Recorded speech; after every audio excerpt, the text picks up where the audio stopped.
Shalom semuanya. Saya percaya kita semua dalam pemeliharaan dan perlindungan Tuhan.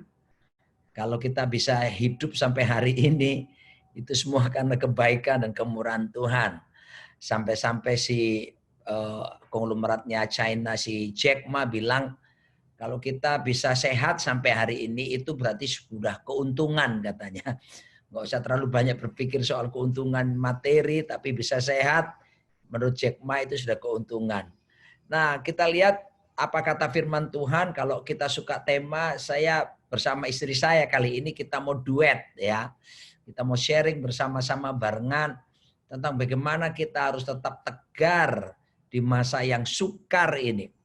Alkitab menjelaskan memang betul masa ini masa yang sukar. Kita lihat dalam 2 Timotius pasal ketiga, next slide. Ayat yang pertama di sana dikatakan, ketahuilah bahwa pada hari-hari terakhir akan datang masa yang sukar. Boleh kembali ke layar.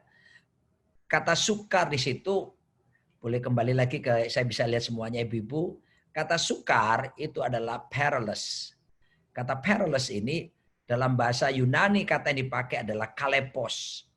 Kata kalepos ini mengandung makna masa yang membahayakan, ya, masa yang sangat sulit seperti itu, enggak mudah, ya. Dan kita lihat sekarang kita mengalami di seluruh dunia hanya karena virus kecil aja, virus COVID-19 ini, ya, enggak kelihatan oleh mata, tapi dia bisa mati hanya karena kena sabun, ya. Bayangkan, tapi ini telah mengglobal 216 negara yang kena. Dan kematian sudah total ratusan ribu. Dan kita bisa melihat bagaimana menyusahkan ekonomi begitu anjlok dan sebagainya. Ya, kita melihat disebut pandemi. Tapi saya mengajak ibu-ibu, ayo kita lihat pandemi ini bukan sekedar pandemi, tapi kita rubah pola pandang kita jadi dari pandemi kepada akademi. From pandemic to academic. Dari pandemi ke akademi. Kenapa saya katakan kita rubah ke akademi? Ini kesempatan kita belajar pembentukan supaya kita semakin menyerupai Tuhan Yesus. Disinilah kita dimurnikan. Ya, kita mengalami kehidupan yang harus kembali kepada kebenaran firman Tuhan. Ya, work from home, ada banyak di rumah, kesempatan banyak belajar seperti itu ya. Dari pandemi kepada akademi. Kenapa kita melihat ini? Kita melihat bahwa ini global ya. Kamu nurut ya. Kamu nurut ya. Kamu nurut ya. Ini jadi betul-betul jadi misteri dalam kehidupan. Tolong disajikan kembali slide-nya. Ya, misteri ya dalam kehidupan. Kamu dipukul ya kalau nggak nurut ya. Atasnya kita manusia. Ya, kenapa kita nggak sanggup? Saya kemarin sempat bersama istri saya terbang ke Amerika untuk menghadiri pernikahan anak saya yang kedua di Amerika. Dan saya melihat, saya transit di Narita, Tokyo. Bandaranya biasanya hiruk pikuk, sepi semuanya. Bandara di Los Angeles gitu, bandara yang kita antrinya begitu panjang, sepi. Ya, tidak ada antrian yang berarti. Kami berdua sepakat manusia ini nggak ada apa-apanya ya. Banyak misteri kehidupan yang kita nggak bisa jawab. Yang pertama kita lihat, there are things in life we can never answer. Banyak hal dalam hidup ini nggak bisa kita jawab. Ya kan? Kita nggak tahu ini kok bisa terjadi ya, virus COVID-19. Ada yang bilang konspirasi lah. Ada yang bilang mutasi genetik daripada virus. Banyak hal. Kita belum menemukan jawabannya secara pasti sampai hari ini. Misteri kehidupan. Lalu berikutnya yang kedua, there are things in life we can never explain. Banyak hal yang nggak bisa kita jelaskan. Betul tidak? Ya, kita manusia serba terbatas. Inilah saatnya di mana kita melihat bahwa manusia nggak ada apa-apanya. Setitik debu di hadapan Tuhan. Demikian firman Tuhan menyatakan. Lalu kemudian, there are things in life we can never change. Banyak hal dalam hidup ini kita nggak bisa ubahkan. Termasuk Siapa yang bisa merubah pasangan kita? Ya, yang bisa merubah pasangan kita cuma Tuhan dan dirinya sendiri. Ya, saya tidak akan pernah bisa merubah istri saya. Ya, yang bisa merubah istri saya adalah Tuhan dan istri saya sendiri asal dia mau berubah. Manusia penuh keterbatasan. Yang keempat kita lihat lagi. There are things in life we cannot control. Banyak hal dalam dunia yang tidak bisa kita kendalikan. Ya, pemerintah manapun, Amerika sehebat itu, Amerika aja nggak bisa kendalikan virus C19. Amerika juara dunia ya, termasuk juara dunia penyebaran C19. Korban terbesar mereka. Nggak bisa dikendalikan, saudara. Inilah keterbatasan kita manusia. Next slide lagi. Ya, there are things in life we cannot stop. Ya, nggak bisa menghentikan. Saudara lihat itu, ini diramalkan COVID ini pengaruhnya sampai akhir 2021. Sebab vaksin baru bisa menyebar, bisa diratakan seluruh dunia sampai akhir 2021. Dampak ekonominya terus sampai 2022. Wow. Ya, manusia serba terbatas. There are things in life we cannot stop. Lalu kemudian lagi ada hal-hal dalam dunia ini kita nggak bisa bertanggung jawab atasnya. Sebab kita nggak mungkin bisa bertanggung jawab untuk semuanya. There's God's responsibility and there is also our responsibility. Ada tanggung jawabnya Tuhan, ada tanggung jawab kita. Ya, next slide lagi. Banyak hal dalam hal dunia kita nggak bisa lampaui. Kita nggak bisa lampaui karena keterbatasan kita. Tidak ada yang super. Ada film yang bagus, Captain Marvel. Tapi saya mau bilang kepada kita ibu-ibu, we are not Captain Marvel. Ada film yang box office, Superman. Tapi kita harus beritahu bahwa kita semua bukan, we are not Superman. Ya. Lalu gimana? Mari kita belajar, biarlah let God be God. Biarlah Tuhan tetap jadi Tuhan. Next slide ya. Bahwasanya penuh dengan keterbatasan, there are things only God can do. Hanya Tuhan yang bisa melakukannya. Maka itu let God be God. Biar Tuhan tetap jadi Tuhan. Gitu ya. Kita manusia biasa. Saya pun pendeta. Pendeta juga manusia. Loh kan. Ada banyak keterbatasan. Bahkan saya kena COVID-19 kan. 21 Maret saya 16 hari masuk rumah sakit. Wah nggak bisa dijelaskan ya saudaraku. Di saat-saat saya masuk rumah sakit, teman-teman pendeta beberapa orang meninggal dunia karena COVID. Itulah manusia serba terbatas. Lalu kemudian next slide lagi. There are things only God knows. Hanya Tuhan yang tahu karena dia disebut maha tahu. Jadi nggak ada salahnya kalau kita ditanya orang, kalau memang kita nggak tahu ya jawab aja I don't know gitu ya. Daripada kita sok tahu, sok pinter, tapi memang kita terbatas gitu ya. Kalau saya mengajar kuliah, kalau ada mahasiswa tanya sekolah STT teologi ya, di mana Pak Tim juga join bersama-sama kami. Kalau ada mahasiswa tanya sesuatu yang saya belum tahu ya saya akan bilang sorry I don't know. Kasih kesempatan saya untuk belajar. Besok saya jawab pertanyaanmu. Kita semua serba terbatas. Lalu berikutnya lagi ya, there are things only God can explain. Hanya Tuhan yang bisa menjawab dan menjelaskannya. Maka itu know your limit. Mari kita mengetahui batasan dan orang yang disebut kuat itu orang yang mengetahui kelemahannya. Orang yang disebut kuat itu sebenarnya orang yang mengetahui keterbatasannya. Dan mari kita bersyukur dengan segala keterbatasan kita, tapi kita punya Tuhan yang tak terbatas. Kita dilindungi oleh Tuhan yang maha dahsyat dan luar biasa. Dan sebab itu apa yang harus kita lakukan di keadaan yang serba misteri, serba enggak pasti seperti ini. Mari istri saya akan melanjutkan, dia akan sharingkan kepada kita bagaimana seharusnya kita bisa kuat, bahkan bisa melewati masa-masa yang penuh misteri, masa-masa yang penuh kesusahan, penuh kesukaran ini yang membahayakan, kalepos ini. Silakan istri saya akan sharing. Iya, nggak bisa dipungkirin ibu-ibu semua, ini memang masa-masa yang sukar.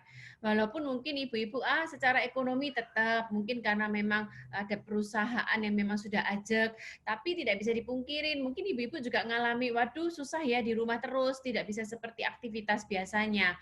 Sekitar awal Agustus kemarin kami mendapati bahwa salah satu pekerja di gereja kami, di salah satu kota, bukan di Jakarta, itu suaminya mereka baru menikah, anak masih kecil-kecil, 3 orang anak, anaknya yang kecil bahkan masih 3 tahun. Terus kemudian suaminya kena COVID dan apa yang terjadi seminggu tidak lama meninggal suaminya. Terus ya meratapi, memang masa-masa yang sukar, nggak sedikit juga beberapa di jemaat kami ngalami di PHK atau dirumahkan, bisnis pun mengalami banyak yang mengalami kelesuhan, memang tidak bisa dipungkirin. Tapi saya juga bilang kepada rekan kami yang suaminya meninggal, saya bilang, Li, bahwa life must go on. Segala sesuatu di muka bumi ini, termasuk kesukaran, termasuk masalah, itu bukanlah sesuatu yang tetap, tapi itu merupakan sesuatu yang temporary. Boleh kita lanjutkan PowerPoint-nya, kita lihat bahwa, next-kan lagi aja Desi, next-kan lagi, di situ dikatakan di dalam Kejadian 8 ayat 22. Ayatnya di situ dikatakan Kejadian 8 ayat yang ke-22. Selama bumi masih ada, tak akan berhenti-henti musim menabur dan menuai, dingin dan panas, kemarau dan hujan, siang dan malam. Yang artinya apa sih? Semua muka bumi ini akan berubah. Kalau kita ngalami musim dingin di negara yang 4 musim, yang winter, yang nggak enak, harus di rumah, apalagi yang ngalamin salju, tapi mereka nggak di situ saja, mereka punya harapan, karena habis musim dingin adalah musim semi. Mereka tahu sepastinya musim berubah. Saya juga mau kasih tahu ibu-ibu, walaupun masa ini sukar, sepastinya musim berubah, kita juga pasti life must go on, akan mengalami berubah, sebab Tuhan yang berjanji sepastinya musim berubah. Lanjutkan lagi apa yang kita lihat sekarang, setiap musim, setiap masalah itu adalah sementara. Jangan sampai kita melakukan keputusan yang permanen untuk sesuatu masalah di muka bumi ini yang sifatnya sementara. Contohnya ada di dalam Matius 27 ketika Yudas menggantung diri dalam penyesalannya. Oke, lanjutkan lagi. Mari kita masuk ibu-ibu, ini yang perlu kita pelajarin bersama. Oke, melangkah lagi. Bagaimana kita bisa bertahan di masa sukar? Nah, mari lihat. Bukan masalah yang datang yang menentukan masa depan kita. Betul ya ibu-ibu, setuju ya? Karena masalah itu akan selalu datang setiap hari, ada aja. Melainkan bagaimana cara kita meresponi masalah yang datang tersebut. Pagi hari bangun tidur, mungkin tiba-tiba anak-anak bilang, aduh mama kepalaku pusing, ini gimana ini? Atau mungkin kita misalnya mau ke kantor, dalam kondisi kepepet, terus tiba-tiba di jalan macet, sampai tengah jalan kita baru sadar bahwa ternyata ada barang penting kita yang ketinggalan. Itu masalah. Setiap hari bisa aja terjadi masalah. Bahkan ketika tanggal 21 Maret kemarin, seperti ibu-ibu tahu kita pernah saksikan dan ada di YouTube, pada waktu Pak Roni dinyatakan positif COVID. Sejak tanggal 16 Maret, pada waktu Pak Roni sakit dan ke dokter batuk-batuk dan demam tinggi dan mulai diare, tapi hasil ronsen masih nyata bersih. Ya, jadi masukan buat ibu-ibu semua, mungkin kalau ada keluarganya mulai demam-demam dan batuk-batuk, ronsen tidak bisa menyatakan 100%, lebih baik CT scan Bapak Ibu-ibu semuanya ya. Dan apa yang terjadi tanggal 21 Maret saya dipanggil oleh dokter. Dokter bilang, dokternya kan teman kami Bapak Ibu. Jadi biasanya dia tuh cerah ceria, "Shalom Pak Roni, shalom Bu Nancy." Setiap kali kami masuk ke prakteknya, tapi pada waktu itu beliau menyampaikan berita Pak Roni positif COVID itu dengan wajah yang tegang karena memang posisinya sudah parah Pak Roni ya. Terus itu juga masalah buat saya. Bapak Ibu semua bisa jadi masalah. Tapi dalam keluarga kita yang menentukan masa depan bukan masalah itu sendiri. Karena masalah bisa jadi tiap hari. Tapi yang menentukan adalah respon kita, Bapak Ibu. Bagaimana kita menyikapi masalah yang datang kepada kita. Nah, akar konflik di dalam keluarga itu adalah cara pandang yang berbeda dalam menyikapi masalah. Gitu ya Bapak Ibu. Cara pandang kita kalau berbeda itu semakin meruncingkan masalah dan membuat masa depan kita, menentukan masa depan kita. Nah, gini Ibu-ibu, next kan lagi. Kita belajar gini Bapak Ibu, apa yang harus kita lakukan ketika kita ngalamin masalah? Contoh seperti ini, setiap keluarga itu pasti dari latar belakang yang berbeda. Gitu ya Bapak Ibu ya. Saya dan Pak Roni dari pola asuh yang berbeda, pola pikir yang berbeda, karakter yang berbeda. Kita dari latar belakang yang berbeda.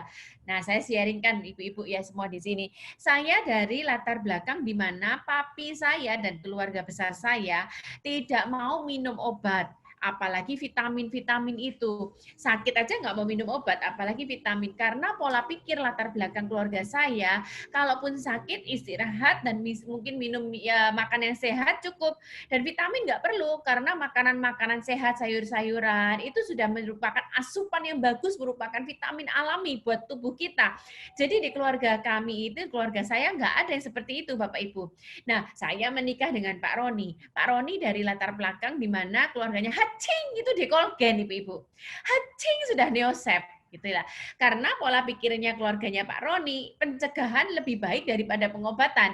Jadi kita sama-sama dari punya niatan baik, menikahlah kami, pola pikir yang berbeda. Masuklah kita masa sukar di mana kita ngalami COVID ini Bapak Ibu. Nah, saya punya pola pikir gini, di mana semua orang ngalami kesusahan ekonomi, ya lebih baik kita juga sekarang melakukan penghematan. Vitamin itu nanti-nanti aja, toh tubuh kita bisa mencetak vitamin dengan makan sehat. Tapi satu sisi Pak Roni beda lagi. Pak Roni punya pola pikir justru saat seperti ini, vitamin itu nomor 1 menjadi prioritas ke pengeluaran.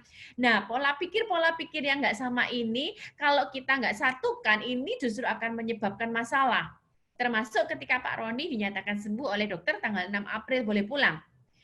Dokter bilang, oh puji Tuhan Pak Roni sekarang sudah sembuh, jadi Pak Roni sudah punya imun, sudah punya antibodi alami, tidak perlu khawatir. Tapi pada waktu pulang Bapak Ibu apa yang terjadi? Begitu sampai di rumah, kami tinggal di apartemen lantai 30, Pak Roni tuh mencet lift tuh pakai sikunya Ibu-ibu gitu. Terus saya tuh merasa jengkel, kamu loh kan dokter sudah bilang kamu tuh imunnya kuat, ngapain pencet lift pakai siku?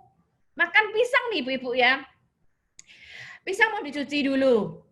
Nah, it's okay, pisang dicuci dulu. Terus habis gini, dicucinya pakai sabun. Hah? Saya mikir gitu, pisang dicuci pakai sabun? Iya, biar gini loh, nih itu enggak ada virus-virusnya. Saya sampai punya pola pikir, kenapa kamu parno? Nah, akhirnya kita nih jadi konflik ibu-ibu gara-gara pola pikir yang berbeda semakin meruncing. Nah, kalau ini terus-terus dilanjutkan, kita nggak akan bisa melewati masa sukar ini. Apa yang harus kita lakukan semuanya ibu-ibu? Kita harus time out. Nah, biasanya kalau di pertandingan, kalau sudah mulai terjadi konflik, misalnya sepak bola nih ibu-ibu ya, yang bagian belakang akhirnya mulai menyerang karena sudah punya pola pikir, wah yang bagian striker kok pasif ini ya, yang bagian striker mulai marah karena dia berpikir orang bagian belakang ini lancang ngambil bagian posisinya. Maka apa yang dilakukan oleh coach? Time out, time out, time out. Volley bukan sepak bola. Iya, gitu ya. Misalnya time out seperti itu. Nah, apa yang dilakukan? Menyusun strategi ulang, menyamakan bahasa.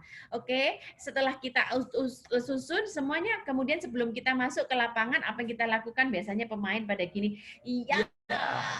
Nah, ayo sekarang keluarga-keluarga, suami istri semuanya, ibu-ibu, ketika kita ngalamin masalah-masalah di rumah, itu tidak menentukan masa depan kita, tapi yang harus kita lakukan sekarang adalah menyamakan bahasa kita, menyamakan persepsi, yaitu merapatkan barisan, ibu-ibu. Apa yang terjadi? Nah, kita kan masing-masing, aku yang benar, nggak akan ada habisnya.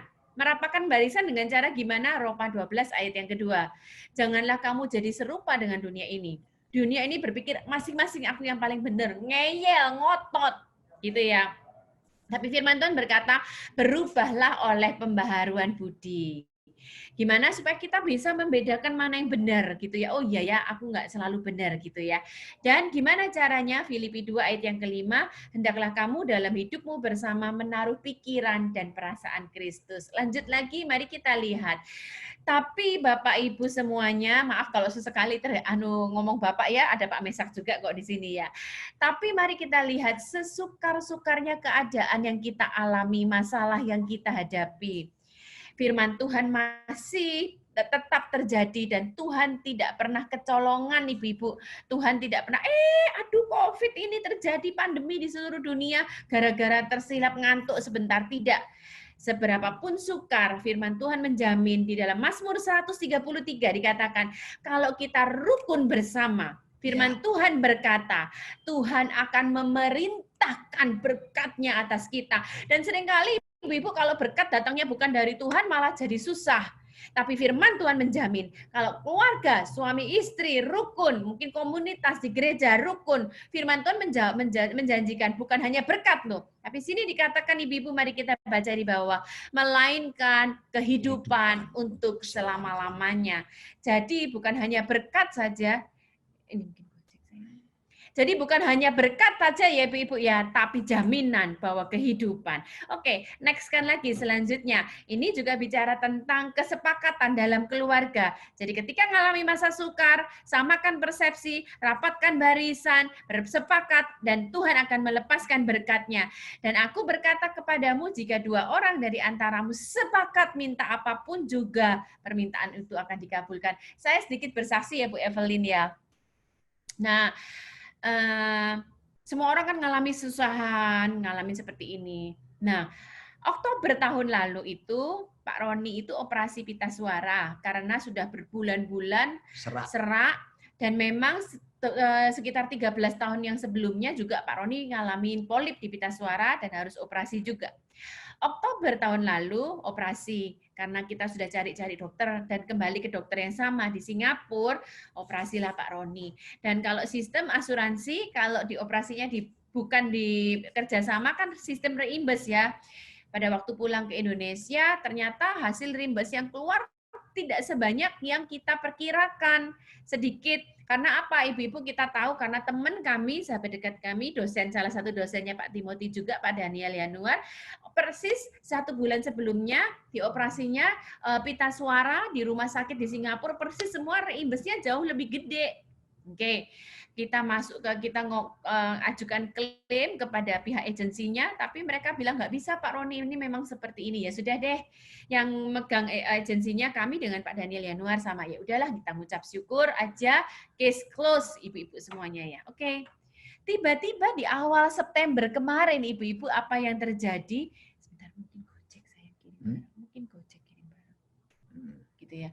Nah, apa yang terjadi ibu-ibu pada waktu itu setelah case close September awal kemarin, tiba-tiba kami itu mendapati ada masuk berkat di rekening Pak Roni, jumlahnya cukup besar. Kami itu heran ibu-ibu apa yang terjadi. Nah, apa yang terjadi ibu-ibu pada waktu itu?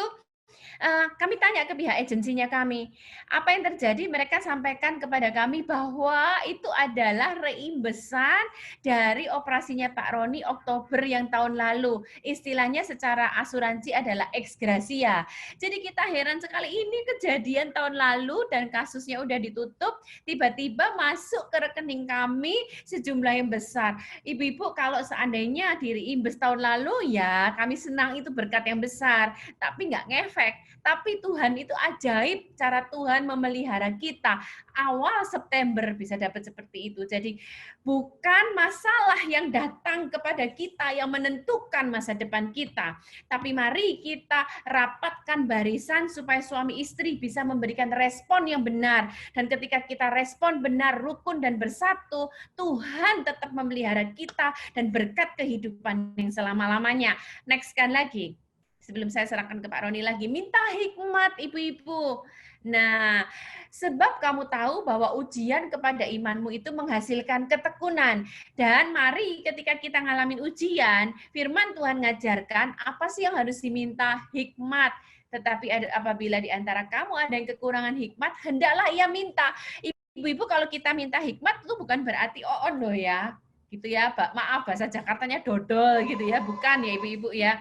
Nah, apa yang terjadi? Saya pun juga doakan kepada Pak Roni seperti itu. Saya bilang gini, sayang bukan berarti sayang on atau dodol ya, tapi justru kondisi ujian seperti ini kita perlu hikmat ini ibu-ibu ya. Nah, saya sharingkan. Banyak sekarang beberapa ibu-ibu di tempat kami, aduh Cici, kita ngalamin kesusahan ini, punya buntut 2, buntut tuh anak-anak. Tapi mereka akhirnya sepakat berdoa minta Tuhan hikmat. Dan apa yang terjadi ibu-ibu? Tuhan kasih hikmat. Hikmat apa? Tiba-tiba memang pinter masak ya sebelumnya. Bikin apa ibu-ibu? Sate babi, bikin siomay, bikin puding kelapa, bikin puding teh kundur, bikin segala macam. Jadi dalam kondisi sukar, lihat itu bukan menentukan masa depan, tapi mari kita sepakat dan minta hikmat. Dan sekarang waktunya suami istri bekerja sama. Mari kita lihat selanjutnya, di PowerPoint selanjutnya. Di dalam pengkhotbah dikatakan, berdua lebih baik daripada seorang diri.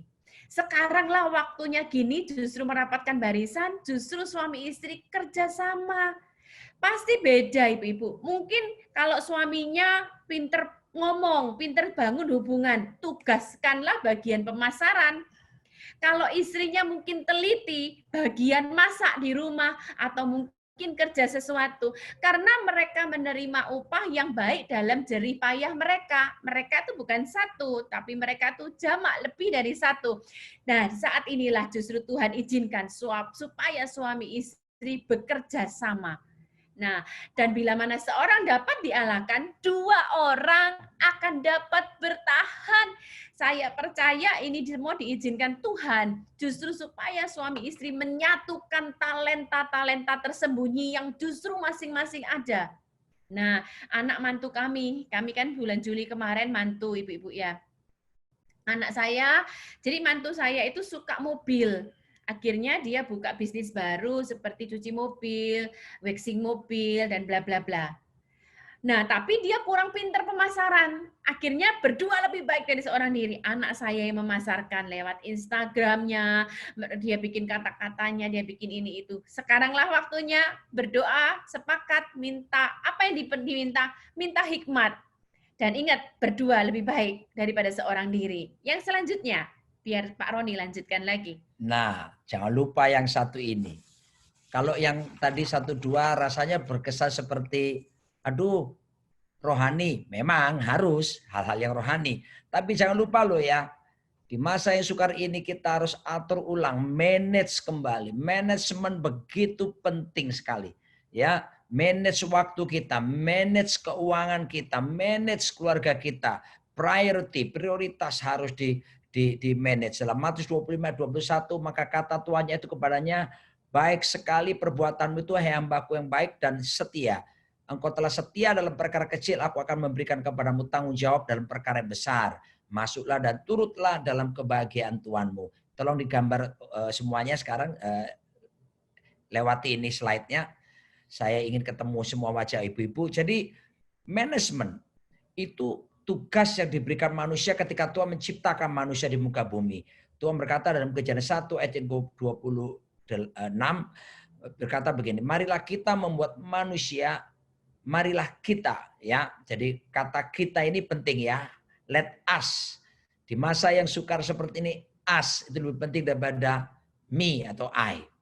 Ya, ini saatnya Tuhan saja berkomunitas, Bapa, Putra, Roh Kudus. Let us. Ini bicara saling. Ya, dalam keluarga kita mari kita katakan sama-sama, let us, atau kita saling melakukan sesuatu bersama-sama. Lalu kemudian let them have dominion. Tuhan berkata, mari kita membuat manusia serupa segambar dan let them have dominion supaya mereka berkuasa. Kata berkuasa, kata Ibrani adalah radah. Artinya to govern, to rule, tapi juga to manage, ya. Jadi manusia ada itu untuk mengelola bumi dan segala isinya. Nah, mari kita lihat manajemen itu penting sekali. Di masa sukar seperti ini, atur keuangan kita. Jangan sampai besar pasak daripada tiang. Ya, Alkitab menjelaskan cukuplah dirimu dengan gajimu. Kita percaya tidak akan kita mengalami kekurangan kalau kita manage keuangan. Kami bersaksi pernah satu kali dalam menggembalakan biasa ya, ada macam orang-orang yang ya bikin isu lah, gosip lah, rumor lah. Saya dituduh memanipulasi uang gereja. Kenapa? Karena bisa kuliahkan anak sampai ke luar negeri, ke Amerika. Padahal gaji pendeta berapa sih kok anaknya bisa keluar negeri gitu ya. Saya enggak ada bisnis apa-apa ya. Memang saya full time pastor. Sehingga rumor itu muncul. Akhirnya kedengarlah kepada gembala senior kami Pak Timotius Arifi di Bali. Singkat cerita dimintalah apa yang disebut dengan auditing keuangan. Ya, di tempat kami itu bendaharanya itu nggak main-main. Kami ada yang lulusan Boston, Amerika, ada yang mantan direktur bank, lalu kita juga punya akuntan gitu ya.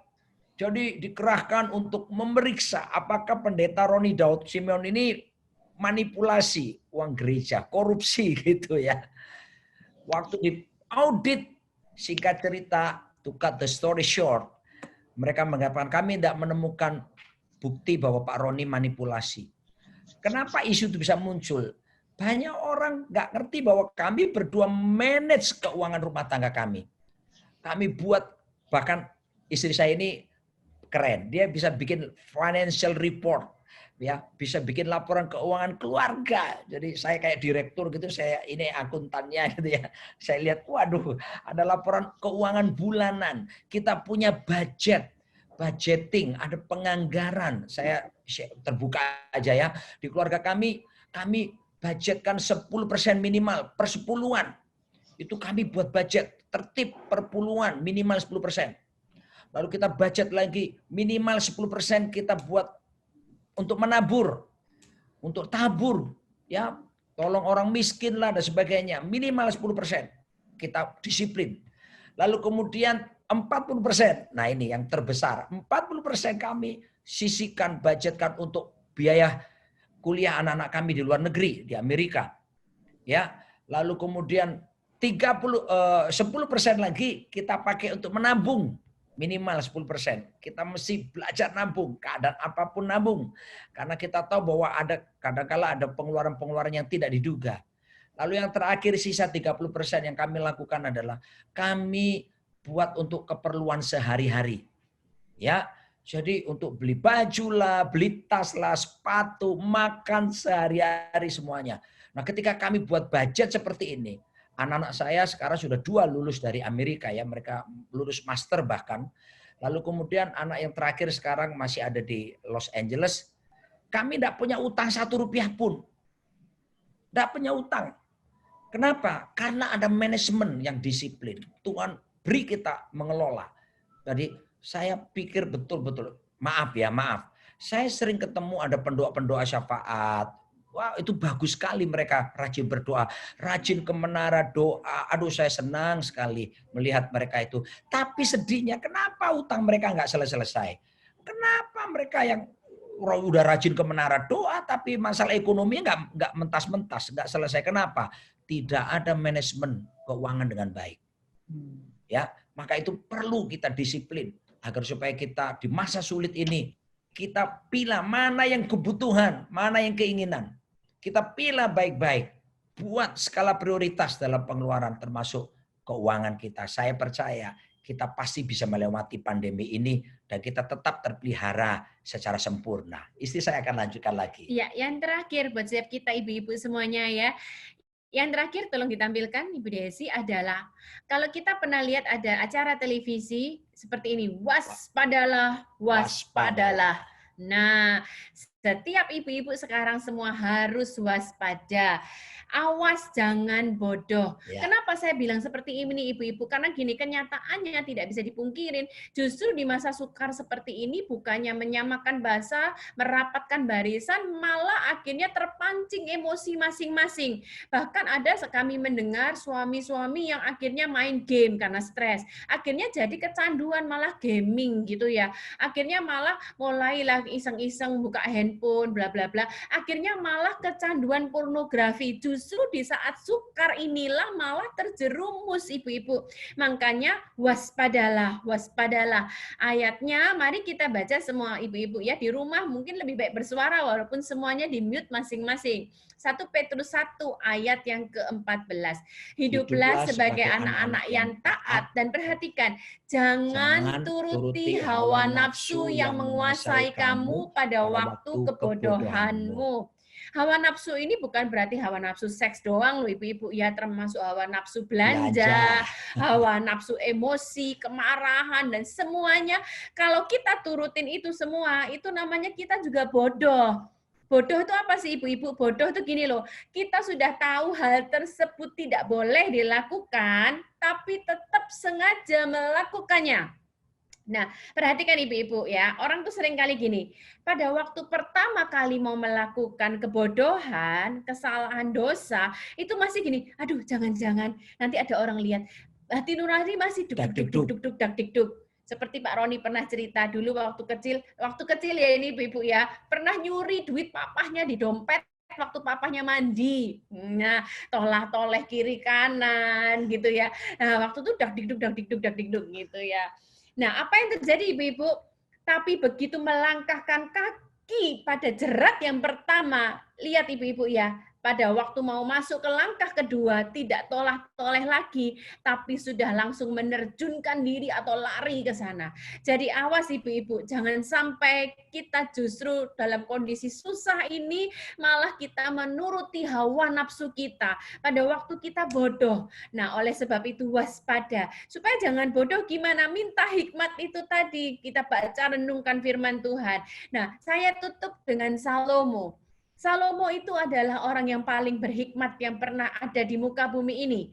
Tapi dan Tuhan sudah bilang sama Salomo sebelumnya, jangan menikahi wanita-wanita asing. Ya. Tapi orang yang paling berhikmat ini iseng. Nah, ibu-ibu hati-hati. Kebodohan itu adalah salah satunya iseng. Kalau kita iseng-iseng, coba-coba, itu adalah suatu tindakan kebodohan. Apa yang terjadi? Firman Tuhan berkata, akhirnya dia jatuh 700 istri, 300 gundik. Firman Tuhan berkata, istri-istrinya itu menarik hatinya daripada Tuhan. Dan slide selanjutnya, ini adalah satu kebodohannya. Firman Tuhan dalam Pengkhotbah 2 ayat 15, Salomo orang yang paling berhikmat bilang gini, maka aku berkata dalam hati, perhatikan ibu-ibu ya, nasib yang menimpa orang bodoh juga menimpa aku. Kok bisa gitu ibu-ibu? Karena dia sadar bahwa saat itu pun dia juga sudah melakukan kebodohan. Makanya dia bilang nasib yang nimpa orang bodoh juga nimpa aku. Nah, perhatikan, untuk apa aku ini dulu begitu berhikmat? Perhatikan kata dulu. Berarti dia sadar dulu dia hikmat, tapi sekarang dia jatuh dalam melakukan kebodohan. Mari ibu-ibu kita waspada. Justru dalam kondisi masa sukar seperti ini, kita harus saling berjaga-jaga. Sebelum Pak Roni masuk slide yang terakhir, saya ulang. Dalam kondisi masa sukar ini, ingat semua ini hanya sementara. Life must go on. Tapi Tuhan akan membuat kita akan mengalami hal-hal baik. Apa yang harus bisa dilakukan? Yang pertama, rapatkan barisan, samakan bahasa. Ingat ya ibu-ibu, bukan masalah yang datang ke kita yang menentukan masa depan kita, melainkan respon kita suami istri. Dan yang kedua, mintalah hikmat. Kondisi sukar, mungkin keuangan sukar, kesehatan, mintalah hikmat bagaimana menyelesaikannya. Dan yang ketiga, setelah itu kelola keuanganmu kondisi seperti ini, jangan ikut emosi belanja ini itu. Dan yang terakhir, waspadalah. Jangan sampai justru kita jatuh dalam kebodohan. Paling akhir, slide terakhir. Nggak usah slide ya, langsung aja bahwa sekarang keputusan di tangan kita. Ya, we have to make a commitment and let the commitment make us. Kita harus buat keputusan, nanti keputusan yang kita buat itu membentuk kita. Kita jadi sesuai keputusan kita. Di dunia ini cuma ada 4 tipe manusia. Yang pertama, manusia yang berkata, people who watch things happen. People who watch things happen. Orang yang cuma nonton, ya sesuatu yang sedang terjadi. Biasanya yang cuma nonton ini apa? Ngomong tok, no action talk only. Ya, karena cuma nonton. Dia tidak ada di dalam lapangan. Saya harap ibu-ibu jangan salah satu seperti itu ya. Jangan cuma bisa nonton doang, no action ya. Tapi yang kedua ada orang yang disebut people who let things happen. People who let things, orang yang membiarkan sesuatu terjadi ya. Paling-paling kayak begini. Qui sera, whatever will be. Atau lebih canggih lagi, Ini let it be, let it be, let it be, oh let it be. There will be an answer. Let it be. Ya, biarin deh, yang penting bukan gue. Udah le, biarin aja. Ini hati-hati bahaya. Jangan mau jadi yang seperti ini. Yang ketiga, people who ask, what happened? Yang cuma bisa tanya, ada apa ya? Ada apa? Kasihan saudaraku. Tapi saya dorong ibu-ibu masuk dalam level yang berikutnya. Orang yang berikutnya, people who make things happen. People who make things happen. Orang-orang yang membuat sesuatu menjadi kenyataan.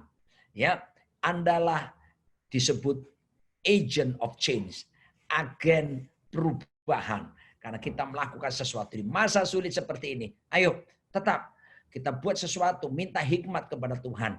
Kita minta ada terobosan-terobosan terbaru yang Tuhan bisa kerjakan. Saya percaya God still in control. Anything bad can happen, but God still in control. Sesuatu yang buruk bisa terjadi. Sesuatu yang gak enak bisa terjadi. Tapi jangan lupa loh, Tuhan kita tetap duduk di takhta. Dia tetap dalam kekuasaannya. Dia tetap dalam kendalinya. Percaya sungguh-sungguh kepada Tuhan. Berharap kepada Tuhan. Hidup di dalam kebenarannya. Jangan menyimpang ke kanan ke kiri walaupun ini keadaan sulit. Saya percaya kita akan dimampukan melewati pandemi ini. Bahkan kita akan dimampukan melewati resesi sekalipun. Bersama Yesus dan firman-Nya, kita lakukan perkara yang besar. Tidak ada yang mustahil bagi Tuhan. Tidak ada yang mustahil bagi kita semua yang percaya kepada Tuhan. Tetap merasakan sorga nyata di muka bumi ini. Amin.